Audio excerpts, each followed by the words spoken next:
Morning. You know, even with that introduction, there are probably a few of you out there wondering, now tell me again, why was a photographer chosen to talk to us? Look, the only reason I'm here is to share with you the best that I've learned in my life.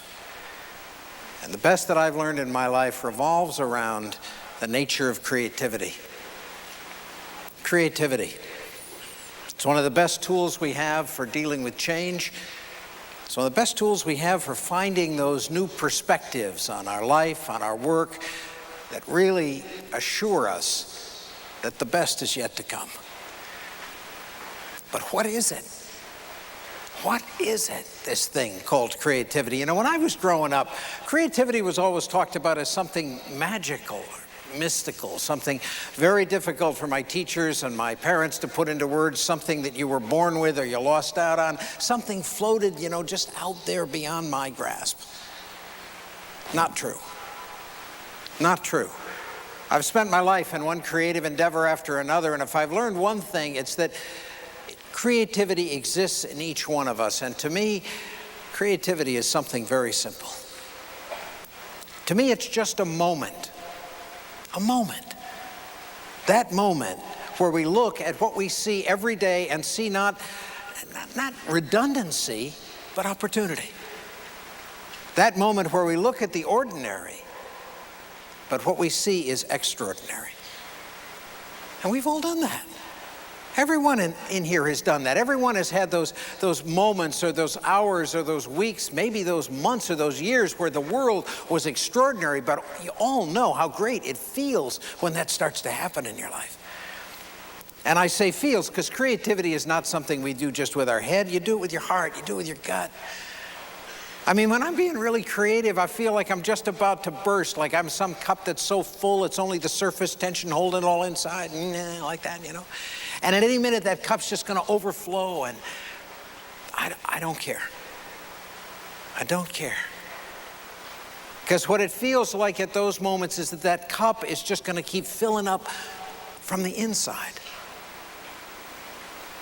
It feels kind of like falling in love. Not the most professional, business-like image. I'm sorry. That's what it feels like. I mean, think about it. Think about a time you've been in love, you know, and you get up in the morning and you stagger into the bath and you go, the toothbrush, what a miracle. You know? Followed by the soap dish or the towel, you know, the whole world is extraordinary. Well, that's what it feels like when I'm being creative, and it shouldn't surprise me because I think down at the base of it, that's really what creativity is. It's just falling in love with the world. And when we're in love with the world, we're in touch with a source of incredible energy. We call it passion. Passion. What most of us wouldn't give to be connected to that energy on a daily basis. I have some techniques that I use to access my creativity and my passion, and I want to share with you some of those techniques this morning. But before I talk about technique, I'd like to share with you an experience that happened to me a couple years ago that really illuminated for me that essence of creativity. I was teaching a photographic seminar on an island off the coast of British Columbia. I had about 30 students. I'd sent them off into the woods to photograph. I'm getting my own gear ready. I had a big camera bag on my shoulder and a huge tripod. I am draped with gear. And I looked up, and there on the steps of the lodge where we were staying, there sat a 5-year-old boy. Very intense kid. He looked down at me. He said, "Do you have a camera?" I was festooned with cameras. I said, "Yeah, I got one." And then I realized why he asked, because he raised up his hand and he said, "I have a camera." And it was a magic camera. It was yellow. It had a blue lens. It had a turquoise rewind knob with a little straw coming out of it. And he said, "Can I photograph with you?" Never had a 5-year-old ask me that before. I said, you know, come on. So we go down into the woods. I set up my tripod. I get my first shot. And then this kid was so cute. He squeezed in front of the tripod like this, you know, backed up, pressed his little shoulders against it, raised his camera. Did you get it? Yeah, great. And I thought, well, that's cute, but I'm going to lose this kid after a couple minutes. Not this boy. Stayed right with me. Every time I'd set that tripod up, there he'd be, shoulders pressed against it, little camera raised. I'd never seen such concentration, such focus, such perseverance. In fact, one time I looked down, he was concentrating so hard he had his hand over that little blue lens. I looked down at him, I said, "Adam, that's not the way we do it." He said, "That's the way I do it." Oh. You know, this kid had a vision. He had a vision. He was going after. He was not your average 5-year-old. A little while later, I looked down in my camera bag, and there's one lens that I don't have. You know, one last piece of technique, of technology that I think I need to translate my vision onto film. I've left it back at my cabin. So I turned to Adam. I said, "Adam, I'm going to have to go back and get another lens." He looks down at my bag and looks up at me, and with this voice of sort of Zen compassion, he said, "You need more stuff?" I wasn't dealing with a 5-year-old at all, you know. I was dealing with Yoda. I said, "Yeah, I want my stuff." So I go back and I get that lens. I'm setting up the last shot of the day. The sun's setting, the light's beautiful. And I've got all of my equipment piled on that tripod. All of my technique, all of my technology. And Adam's just sitting next to me in the grass, and he's looking very intently at all of that stuff. I got a tripod, I got a quick release, I got a motor drive, I got a long lens, I got a strobe, I got the very best that money can buy to get my vision onto film, and man, I'm working it. And Adam's just sitting there, watching. And finally he raised his little face toward me and he said, "Does your camera have juice in it?" I said, "No." He said, "Mine does." Sucked on that little straw, man. There wasn't anything else to do. I went out and bought myself a juice camera. Because Adam and this camera, they had the essence of creativity. Does your camera have juice in it, you know? Do you have passion? Passion, the energy that drives our technique. Does your camera have juice in it? Do you have vision? Vision that steers that energy into the world, that allows us to see that world with new eyes, and in doing so to transform the ordinary into the extraordinary. I keep this little camera with me because it reminds me of how important passion and vision are. It also reminds me of how little time we spend with it. I mean, think about it. How many evenings did you spend in the last year, you know, sitting at home, kids somewhere else, phones on answer, TV off, just thinking about your personal vision? Who you are? What are the principles by which you live? Where are you going? How are you going to get there? And boy, yet, if that vision is out of focus, we're the ones that are going to be a little fuzzy, a little lost, a little off course. I started giving these speeches. I thought, all right, DeWitt, what's your great creative vision? Big blank. I'd never thought about this stuff. But I began to focus my vision, and in doing so, I learned a couple things that I'd like to share with you by telling you 3 little stories about me. I never started out to be a photographer. I was a drama major at Dartmouth College up in Hanover, New Hampshire. I got to be a senior. I had no idea how I could ever make my living as a dramatist. I did not want to go to New York and starve. So being a smart young kid, I applied and I was accepted into Harvard Business School. My father said, "Thank God, you know, kid's going to be off the dole. It's all going to work." And it probably would have worked out fine, except that spring term of my senior year, 3 of us got together one night and we just began to vision, to dream, to imagine what we would do after graduation if we could do anything we wanted. And the hour got later and the visions got grander, and sometime after midnight we came up with this idea of kayaking 1,100 miles up the coast of Japan. Seemed like a heck of an idea at the time. And I said, I'll make a movie out of it. I'd never made a movie before in my life. But I got up the next day with my first real vision and the passion that that vision brought with it. And so I withdrew my acceptance to Harvard, and I applied out to UCLA Film School to learn how to make movies. My father said, "We've lost him." I came out to what he still refers to as the land of nuts and flakes. I got into the school. I got with some of the second-year graduate students because they knew something about making movies. I sure didn't. And together we composed this great letter to the National Geographic Society about this hot young film director from Hollywood, moi, who's going to make this great movie for him.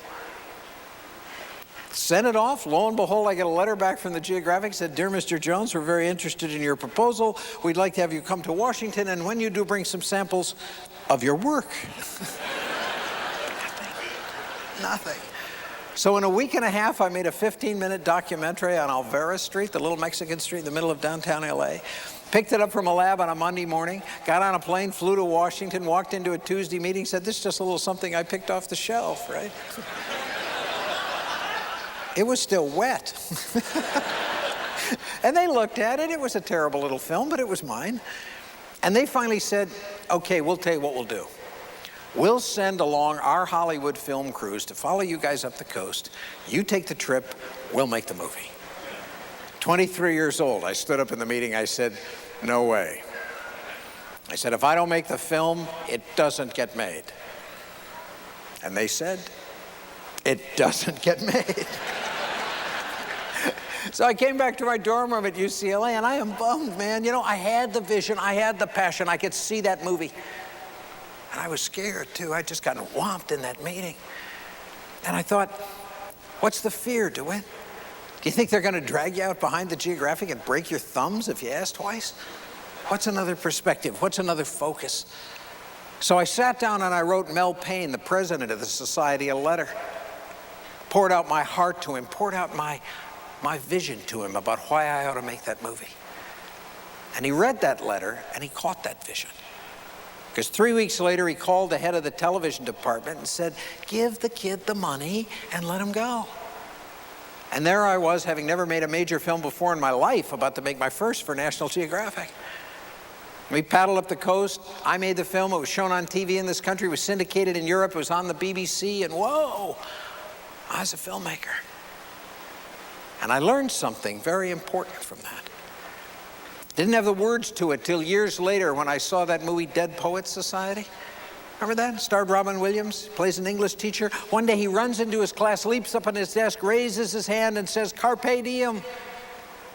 Seize the day. Seize the day, that's what that was all about. I learned if you pushed hard enough on life, it connected and pushed back.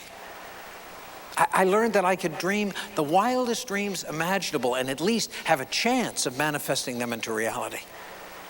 And I learned it at a very deep level at a very young age. So Seize the Day became the first cornerstone of my creative vision. And then a couple years later, I was still living out in Hollywood, carpe dieming it up. You know, I only had one principle. I kept working at it. I've been reading the works of John Muir. John Muir, conservationist, founder of the Sierra Club, father of many of our national parks. Incredible writing around the turn of the last century about the meaning and value of nature. Let me give you an example. He wrote, "I used to envy the father of our race, dwelling as he did among the new-made plants and fields of Eden. But I do so no more. For I have discovered that I also live in creation's dawn. The morning stars still sing together, and the earth not yet half made becomes more beautiful every day." Oh, incredible words. Not exactly what I was seeing when I went into the woods at that time in my life. And I'm reading this stuff and I'm thinking, John, you are asked either the master of hyperbole or something's going on out there that I want to find out about. So I took off and I went into the Sierra Nevada and I lived in Yosemite Valley for 18 months and I made a movie on John Muir's vision. And the first thing that I discovered was that it was my eyes that were clouded.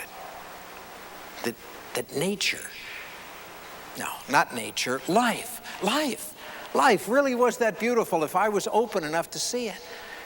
And the second thing I discovered was this man Muir. I mean, what a man. Here was a man who walked into the Sierra Nevada, saw its beauty, let it fill him up. He overflowed. It came out in everything he did.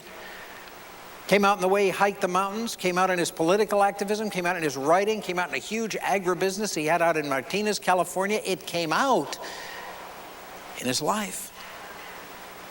in his life. Muir was a man who made his life his art. And that was a huge revelation to me.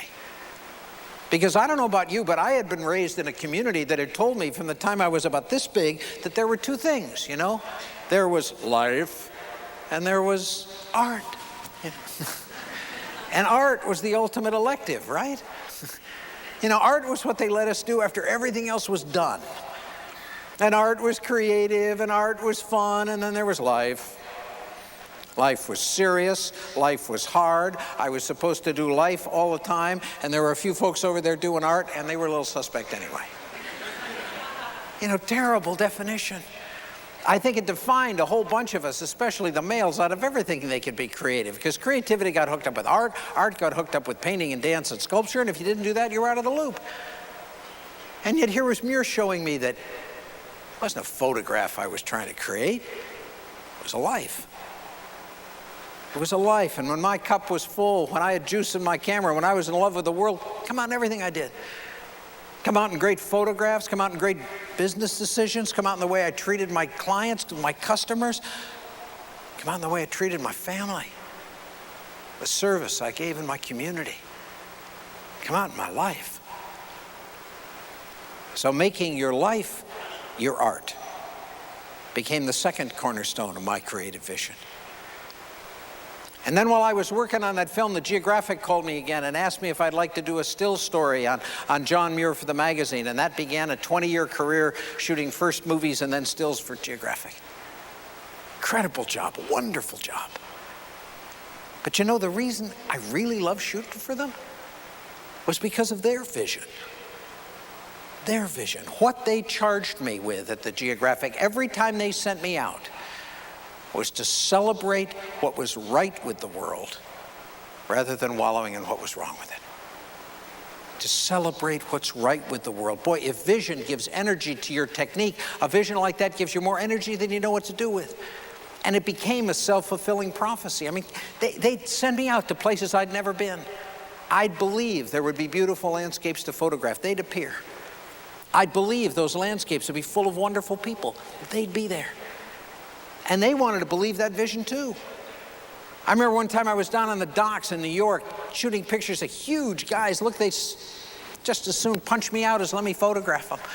I'm going, hi, I'm from National Geographic. The guy says, hey, come on home, meet the wife and kids, stay a week. Imagine if I said I was from National Enquirer. I mean, why do you think we keep those silly yellow magazines? If all the Geographics in the country disappeared at one time, half the houses would fall in on themselves because they're supported by big yellow columns in the basement. You know, you got them, I know you do. And we say we're keeping them for little Susie's school project. I don't think so. I think when times are tough, we sneak downstairs in our pajamas at midnight, just hold on to those yellow columns because they celebrate what's right with the world. In fact, you know, the only thing you had to really watch out for as a Geographic photographer is that you just didn't let your head get too swelled because you thought you were some kind of big deal. You weren't, just a guy.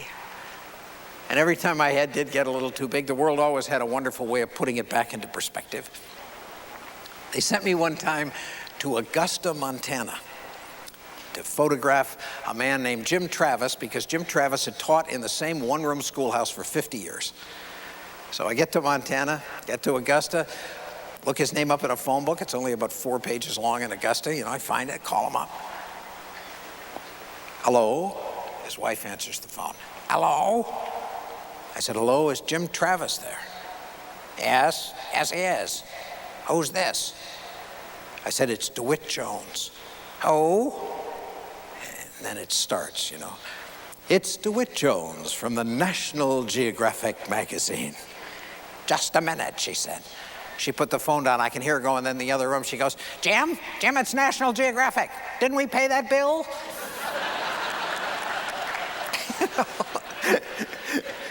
So you find your place, you know. When I was a young man, I used to hold the maxim, I won't believe it until I see it. That's how we all start out. We all start out needing those teachers, those mentors, those seminal experiences that show us what's possible. The older I get, the more I find out it's really the converse of that that runs our adult life. I won't see it till I believe it. I won't see it till I believe it. What we believe is our vision. That's what will manifest into the world. That's what we'll draw to ourselves from that great pool of possibilities out there. I used to think my vision would be an image of where I wanted to end up. What it turned out to be was a set of principles. In my case, seize the day, make your life your art, celebrate what's right with the world. Principles that would keep me on course in the turbulence of change. Principles which would allow me to live into my vision every day. Spend time with your vision. Bring it into focus. Put it in alignment with your corporate vision. Because that's when vision can really give energy to your technique. And that's when we can all begin to make our life our art. Now, I said I'd share with you some of the techniques I use to do that, and I want to show you some of my images, but I'm not here to teach you photography.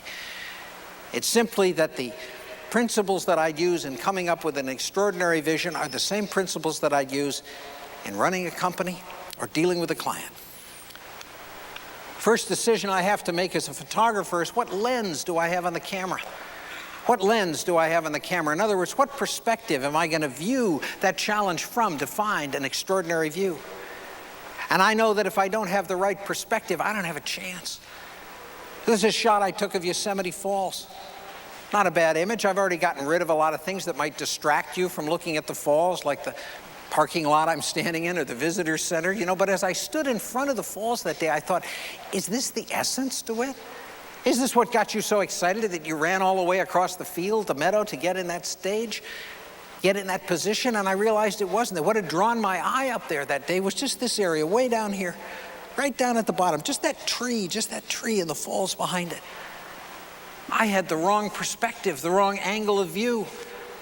And when I changed that perspective, then I really found a photograph. Now, I use that metaphor all the time in my life. I'm always saying, DeWitt, do you got the right lens on your camera?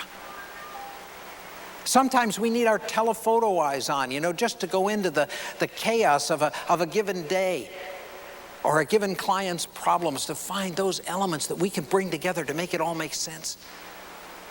Sometimes we need other lenses. These are a couple of starfish in a tide pool in the Queen Charlotte Islands off the coast of British Columbia. Nice photograph, doing my job. The problem was that the vision I'd been charged with capturing that day for the Geographic was the story of the 22-foot tides in the Charlottes. And here I had on a close-up lens when what I needed was a wide angle. That day I needed not a tactical lens, but a strategic lens. That day I needed to stand back and see not just the trees, but the whole forest. And again, when I changed my perspective, then I found what I was looking for. Story of the starfish and the tide pool and the forest and the weather. The Geographic keeps giving you these little assignments like France. 40 photographs, you got that wide angle lens on all the time. So first you want to have the right lens on your camera, the right perspective. And then you want to find the right focus. What are the elements of the solution that demand the most attention? So if the solution to this photograph is the whole frame, what are the elements that need to be prioritized? In this case, just one element, just that little ground squirrel is all that needs to be sharp. People ask me what kind of a ground squirrel that is. It's actually an inflatable polyethylene ground squirrel. I carry a number of little inflatable animals when I shoot for the Geographic. Biggest one's a whole herd of caribou, but it takes a week to blow it up. Sometimes you only want one thing in focus. Sometimes everything has to be in focus. This is an Anasazi Indian ruin named Mummy Cave in Canyon de Chelly in Arizona. And as I stood in front of it, the vision that I had was that it was so beautifully integrated into the landscape that it seemed no more or less important than those random rocks there in the foreground. Now, if I was ever going to get that vision across to you, then in this case, everything had to be sharp, everything had to be in focus. So first, what's the right lens? Then what's the right focus? And then by far the most important lesson for accessing your creativity that I ever learned from my photography is to remember and to really believe that there's more than one right answer. There's more than one right answer. God, it seems so simple, but it is the key to creativity. There are 1,000 ways to come at any challenge to find that extraordinary view, and I know it so easily from my photography, but sometimes it's just so hard to bring over into the rest of my life.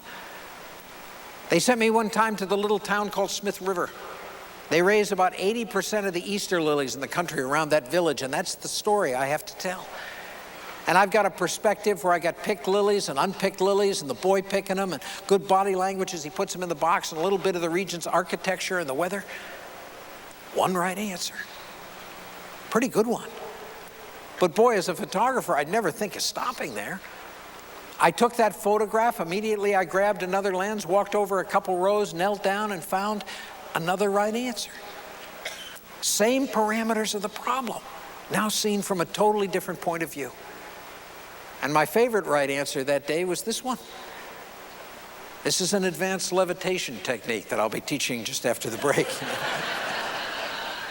Somebody had a chopper in the fields, I get a ride, get up a couple hundred feet, look down, see the extraordinary and the ordinary.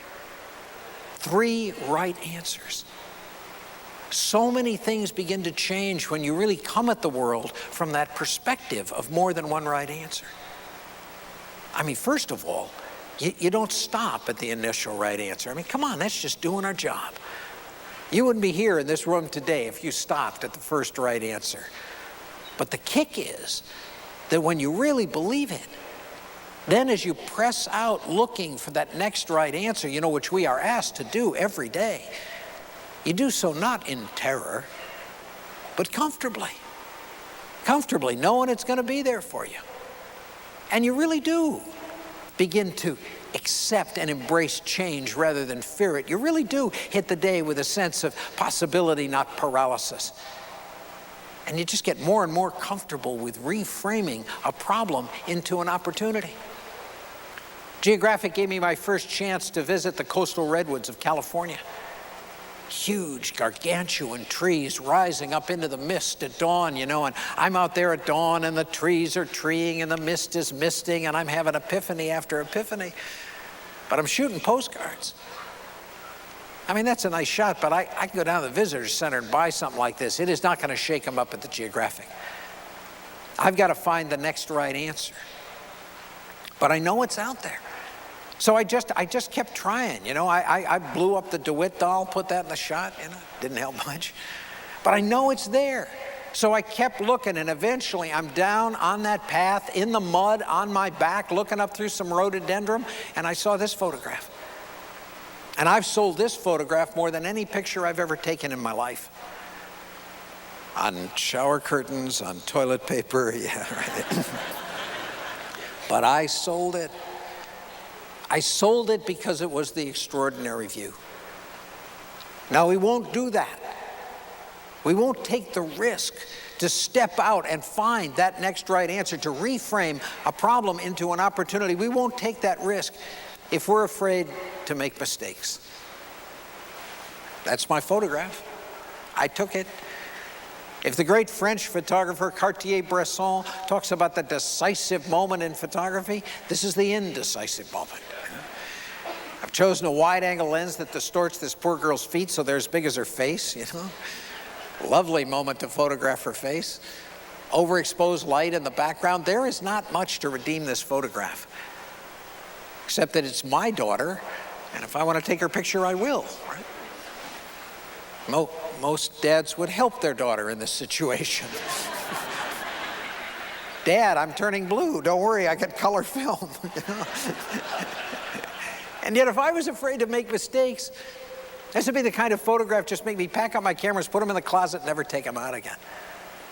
But I'm not thinking about that. Do you know that the average Geographic article is shot in 400 rolls of film? 400 rolls. That's over 14,000 images to get the 30 that go in an article. I'm not thinking about making mistakes. I'm looking for the next right answer. I stayed with it. Pretty soon she fell asleep and I took this photograph. Used light to bring you in on her, cleaned out the background, but still, what's the essence of this photograph? What's the next right answer? There's the picture. There's the picture. And if I was afraid to make mistakes, if I never took the risk to press out and look for that next right answer, God, I'd still be back here wondering why it didn't work. Now, I don't like to make mistakes. I want those things that I manifest into the world based on the best information I can get at the time. I want them done with the best technique I can train myself to. I want them in alignment with my personal vision and my corporate vision. And then, hey, if it's a mistake, how do I learn from it? How do I turn what looks like a win-lose situation into a win-learn situation? How do I make it into a little victory? And how do I put those little victories together to move from something like this to something like this? Because when we're not afraid to make mistakes, and when we really believe that there's more than one right answer, that's when we're able to break the patterns in our life and in our work. You know, patterns and systems are incredibly important. We don't function without them, but we all know that if we let our own patterns go too long unquestioned, they simply become our prisons. I show you this picture. There was no big ooh when it went up. Why? Well, your eye came up there in the upper left-hand corner, got a couple inches in, said, whoa, look, grapevines. It took 1 nanosecond. Now it's coming across, it's working its way back about the middle, it's going, sure are a lot of those grapevines, aren't there? Time it gets down to the bottom, it's going, if I see one more stinking grapevine. You know, it's just same old, you've seen it. And how many patterns are there like that in your life? And yet if we break that pattern just a little bit, don't destroy it, just question it. I had that red bucket down there. Now your eye comes in at the top, figures out that the grapevines, gets all the way down at the bottom, that's knocked out. Has to rescan the whole pattern down at the bottom, knocked out again. That red bucket. It's like the flaw in the perfect Japanese pottery cup that the pottery master leaves in to keep your interest, to keep you questioning, to remind you that perfection means wholeness, completeness, not flawlessness. Break the pattern. Break the pattern. It may be the first step in learning how to fly. Break the pattern. God, it'll make you feel good even if you're still stuck here. Because when we're able to break the pattern, then everything is always in question, even when it's going well. We're always saying, you know, why do we do it this way? How can we do it better? Why do we do it this way? How can we do it better? And that's the perspective that really allows us to focus the vision. This is an Anasazi Indian ruin in the San Ildefonso Pueblo of New Mexico. And I show it to you not because it's a great photograph, but it's a pretty good example of what my business looks like when it's out of focus. Out of focus, you say.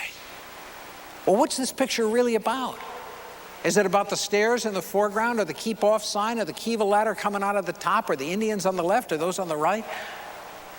The surface is in focus, but the vision is fuzzy. And as a result, the photograph has no power. And I looked through the lens that day, I said, hey, what's the real mission of this photograph? What's its real job? And I realized it was just that Kiva ladder coming out of the top that had drawn my eye up there in the first place. And when I focused that vision, the picture got a lot cleaner, a lot stronger. That always happens when we can focus the vision.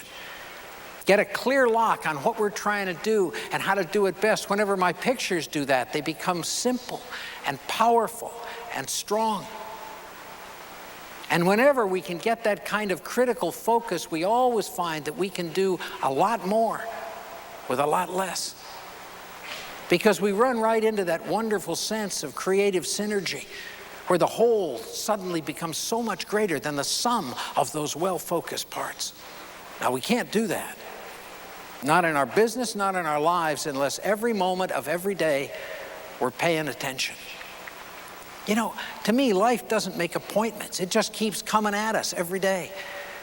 And unless we do it, unless we stay on it, unless we pay attention, we don't have a chance of finding that extraordinary view. I took a photograph of a toy maker in a little village, a veritable imp of a man, a coyote trickster of a toy maker. And I just couldn't get his personality onto film, but I'm trying to stay with it, to listen to all the ways that life is speaking to me. And finally he finished the story, stuffed his face right in my face, grabbed his ear and said, "Know what I mean?" I saw that moment, that vision, because I was paying attention. Sometimes it takes a huge amount of patience. They sent me up to British Columbia, to the Selkirk Mountains.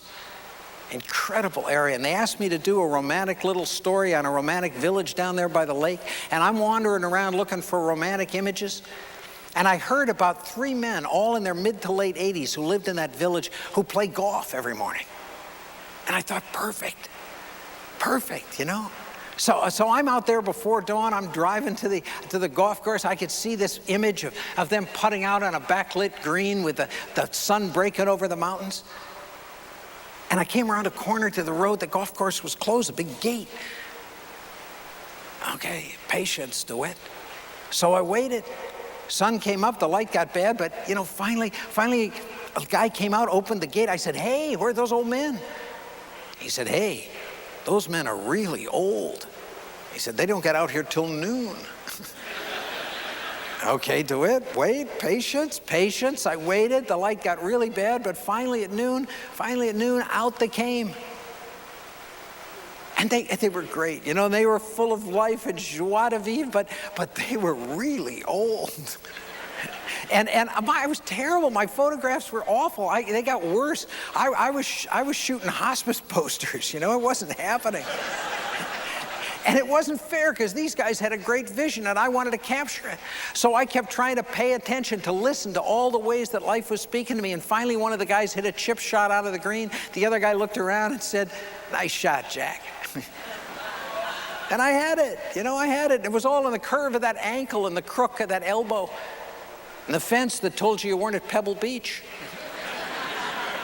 The fact that the greenskeeper had died 12 years ago, that helped, you know? Paying attention. We all know what it means. It means being a good listener. Being a good listener. It means listening with our intellect. It means listening with our intuition. And ultimately, it's listening with your heart. I mean, it really does. It means really caring about the people you work with and the projects that you work with. The Geographic taught me so much about this. Taught me that everybody has a story to tell, and only so seldom is anybody willing to listen. And every time that I would really listen, every time that the people I worked with knew that their stories and their concerns were more important than my photographs, God, they'd open like flowers. And I'd find that the light that really lit my photographs was not the light from the outside. It was the light from within. The light from within. We've all seen it. Not just in the faces of our children or our grandchildren. It's out there every morning if we're open enough to it. I mean, there's a wonderful line from the Bible that speaks to this. It says, "The banquet is laid, though nobody comes." The banquet is laid, though nobody comes. How many times have I driven down some nameless highway, gotten out of my car, walked across a field, found myself staring at something like this? "Hey, DeWitt, you're the only one here. Whoever was putting this on wasn't waiting for you to show up. Whoever was putting this on was just going to put out the very best that they had to offer without any regard to whether it was received or not." And I know that if I'm open to it, I see that maybe that's what I ought to do every day, to be like that sunset, putting it out there, the very best that I have every day. And when I do that, I see that life really is that banquet all around me, all the time, presenting me with endless possibilities. And sometimes it's just so radiant and so beautiful, I don't even have any words for it. Do I live in that state of connection? Boy, I wish I could tell you that I did. You know, but I'm human. I'll have the vision for a while and then I'll lose it. I'll have the passion and then it'll dissipate. I'll lose the vision. I'll lose the juice, you know, and it all just goes to black. What do we do then? What do we do to get it back? What do we do on those mornings when we get up and life is just one big yawn? I took this picture at high noon in front of Old Faithful Geyser in Yellowstone National Park. I don't know how many of you have been there, but I can report it is not a wilderness experience. 1,500 hot, sweaty people all staring at that silly little hole in the ground. There's a big digital clock just out of frame, says the next eruption will occur at 12:06. At 12:07, the guy in front of me stands up, looks at his wife and says, "It's late, Martha," and leaves, you know. Boy, I felt just like this guy. I had no juice in my camera. When it finally went off, my pictures were worse than postcards. They were terrible. Well, usually when I'm that out of focus, if I'm being mindful at all, I realize that I am taking life way too seriously. I got to lighten up again. You know, to be a child, not childish, just childlike, to reopen myself to the wonder that I know is around every day. To play. I started playing that day. I took out the widest lens that I had, began to bend the horizon around. They weren't great pictures, but I was beginning to have a good time. And having a lens on that wide, I saw a couple over in the stands who had a Polaroid camera, so I went over and started taking pictures of their Polaroid picture. That was cool. And then I turned around, I saw a couple that had attacked children. I hope you can see the leashes, because these are dopey kids here, you know. And about that time, you know, the world was just so weird and so wonderful, I started to fall in love with it again. And the juice came back in the camera, and the passion came back in the heart, and the vision came back in the eye, and by the time the sun set that night, I got my shot. I was at a dinner the other night, and there were little place cards, and mine said, "Angels can fly because they take themselves lightly." God, that's a good one. I think we can do great work in this world and still have a great time. In fact, those people who I think are doing the best work really are having a good time, really have allowed themselves to fall in love with what they do. Now, I'm sitting up here talking about angels and children, and somebody in the audience is saying, "Does this guy have an intellect at all?" So I use my intellect all the time in my creativity. I give it two essential jobs. The first job is to train my technique. To train my technique, because vision without technique is blind. It's great to have a wonderful vision, but if you can't manifest it into reality, you don't have anything. So I'd spend weeks, months, years with my technique, f-stops, shutter speeds, and strobes, so that when there was a decisive moment, when that foot lifted off the ground, I wasn't worried about what lens was on my camera. I was there ready to capture it. So I asked my intellect to train my technique, and then I asked my intellect to put me in the place of most potential. The place of most potential. So when I'm doing a book on the state of California, it's my intellect that finds out that the Balboa Junior lifeguards all wear red suits and they all practice every Saturday morning. It's my intellect that gets me down to that pier, puts me there with the right lens and the right focus at the right time. Gets each one of those kids to sign a release, you know. And then my intellect starts listening to my intuition. Intuition. I don't care what we call it. The still, small voice within, the force of Obi-Wan. If we're not listening to that little voice, along with our intellect, we're going to miss a very important piece of our creativity. Because what our intuition tells us is what's wanting to happen in a situation. Think about that. What's wanting to happen? So we're not too quick to try and impose an intellectual solution from the outside without listening to the one that's trying to rise up from within. They sent me one time to the glaciers of Glacier Bay in Alaska, these giant rivers of ice. And boy, I had my vision down. I'd done my homework. I could see those pictures. They were going to run double-page spread in the Geographic. They were going to make me a star. I'd hired a pilot to fly me over the glaciers. I'm out there by the side of the Alcan Highway at 4 in the morning waiting for him to pick me up. And I'm there cold at 5, frozen at 6.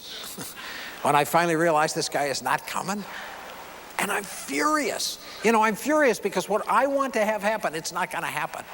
I can't even get my cameras out. I'm just standing there, my face all scrunched up, you know. This little voice inside says, "Look around, DeWitt. Look around. I looked around. I saw some Queen Anne's lace and some fireweed. Look around, DeWitt.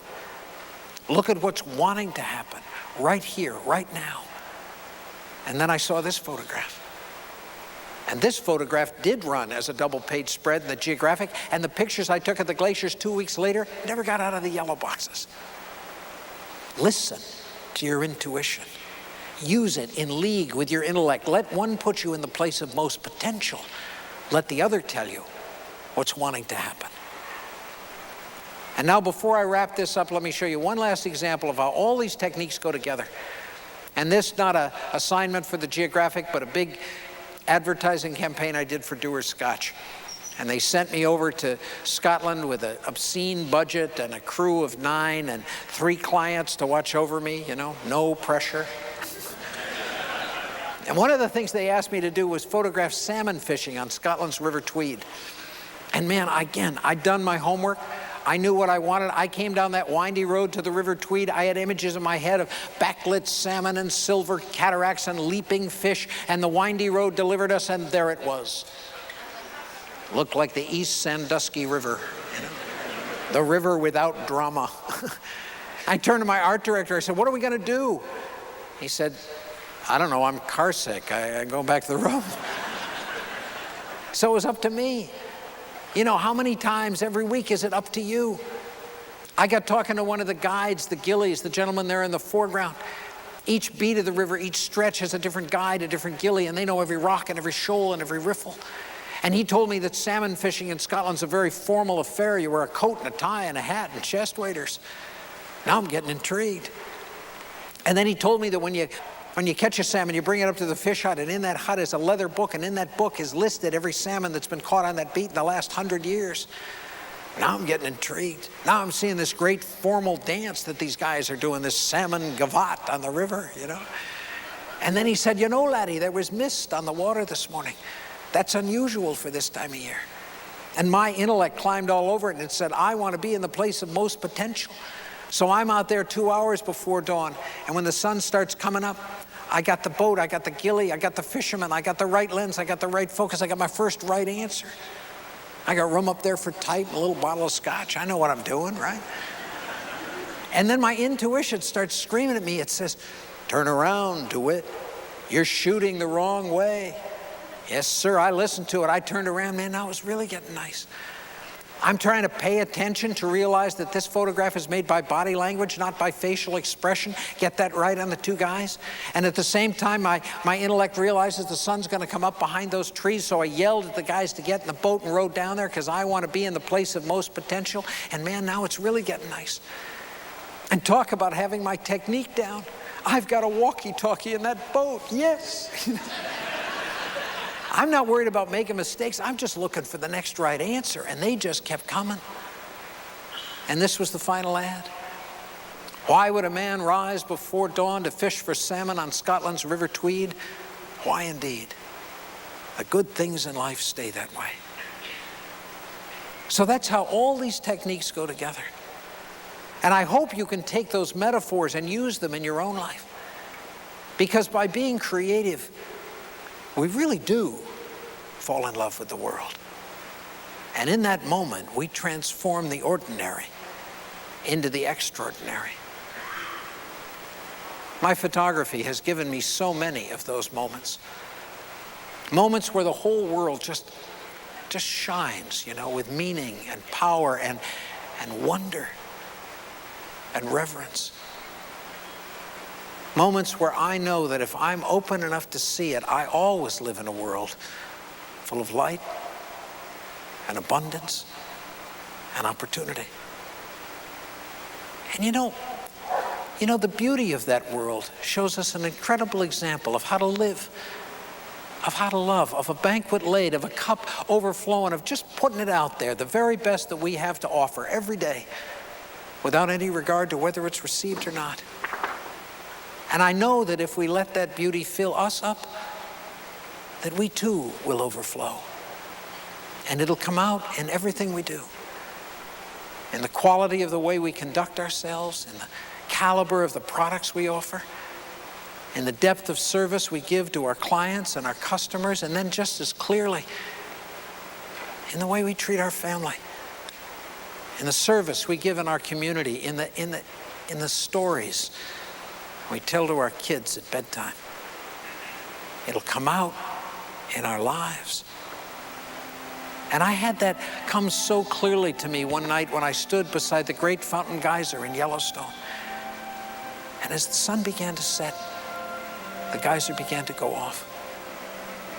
And it was just unspeakably beautiful. And I kept photographing and dancing and crying out until that last marvelous apparition had risen up from the geyser and disappeared. And I thought, there are probably 30,000 people in the park, and they all ought to be right with me watching this incredible miracle. And then I realized that it really didn't matter, because that banquet, that miracle, is out there every day. Not just at Yellowstone at sunset, but every day in everything we do. To fill us to overflowing, to connect us with our passion, to infuse us with creativity and with love. See that vision, my friends, and seize the day. Thank you very much.